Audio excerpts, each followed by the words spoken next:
Welcome to our discussion about direct current circuits. Before we dive into analytical techniques and circuit solving strategies, we must establish the physical and conceptual foundation of what a direct current circuit really is. Let's not just define it, let's understand it. Direct current, or DC, refers to the unidirectional flow of electric charge. But what does that really mean? Imagine a vast crowd of people all walking slowly, steadily in the same direction down a hallway. That's what DC current is. Billions of electrons moving coherently through a conductor, all pushed along by an electric field. This unidirectional flow distinguishes DC from alternating current, where the direction of flow reverses periodically. Now here's something intuitive.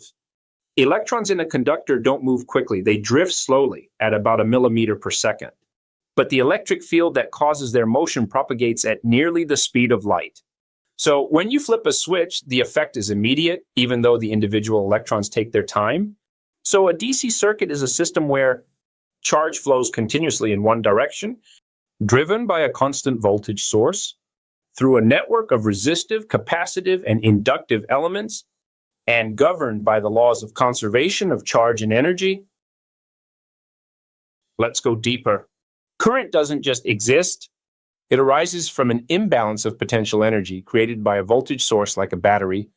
In a battery, chemical energy is used to separate charges, positive on one terminal, negative on the other. This sets up an electric field. The field pushes the free electrons in the conductor. Now here's a powerful mental image.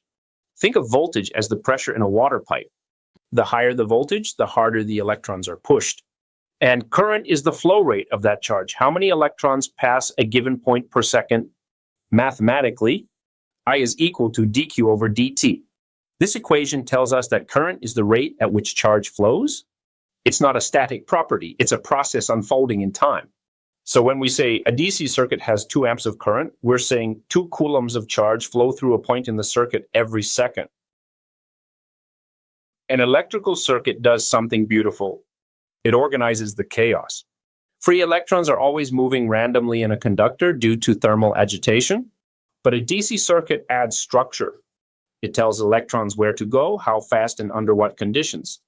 This structure is defined by the topology of the circuit, the materials involved, and the external energy source. The circuit imposes constraints on current and voltage, which we analyze using the laws of physics. Now, let's introduce the 2 fundamental laws that all DC circuit behavior follows. Conservation of charge, which leads to Kirchhoff's current law, or as we call it, KCL. Conservation of energy, which leads to Kirchhoff's voltage law, or KVL. These are not arbitrary rules, they are manifestations of fundamental physical laws. Conservation of charge tells us that electric charge can't just disappear or appear at a node, so whatever current goes into a junction must come out just like water in pipes. Conservation of energy tells us that the total energy gained and lost by a charge as it moves around a closed path must be 0. This leads to the idea that the sum of all voltages around any loop is 0. These 2 ideas, charge conservation and energy conservation, are sacred principles in physics. When we apply them to electrical circuits, we get equations that allow us to solve for unknown currents and voltages. Before we wrap up, let's revisit a concept we touched on previous discussion, the lumped element model. In DC circuits, we assume that the components like resistors, wires, capacitors are ideal and localized. That is, their behavior is concentrated in discrete points and the voltages and currents are uniform within each element.